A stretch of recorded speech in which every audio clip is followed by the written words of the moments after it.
ذی الحج کے 10 بابرکت دن جن کے بارے میں رسول اللہ صلی اللہ علیہ وسلم نے فرمایا کہ ذی الحج کے ان 10 دنوں سے بڑھ کر کوئی بھی دن ایسا نہیں کہ جس میں نیک عمل کرنا اللہ تعالیٰ کے نزدیک ان دنوں کے نیک عمل سے زیادہ پسندیدہ ہو۔ لوگوں نے پوچھا کہ اللہ کے رسول، کیا اللہ کے راستے میں جہاد کرنا بھی نہیں؟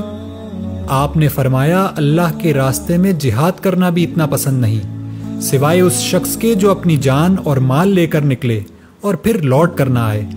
اس حدیث کو سننے کے بعد ہمیں نیک اعمال کے لیے کمر کس لینی چاہیے۔ آئیے ان 10 دنوں میں روزے رکھیں، صدقہ کریں، اللہ کا ذکر، دعاؤں اور نوافل کا اہتمام کریں، قرآن کی تلاوت کریں، اللہ کی مخلوق پر احسان کریں، بھلائی کے کاموں میں تعاون کریں، برائی کو پھیلنے سے روکنے میں حصہ ڈالیں اور ہر وہ عمل کریں جو اللہ سے ہمیں قریب تر کر دے۔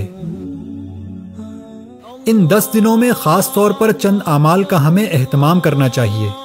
ان میں اللہ کی تکبیرات ہیں کہ آپ صلی اللہ علیہ وسلم نے ان کی ترغیب دی ہے۔ دوسرا عمل یوم عرفہ کا روزہ ہے کہ یہ پچھلے اور اگلے سال کے گناہوں کا کفارہ بنتا ہے۔ اور تیسرا عمل قربانی ہے کہ یہ سنت ابراہیمی ہے اور نبی صلی اللہ علیہ وسلم نے اس کی تاکید بھی فرمائی۔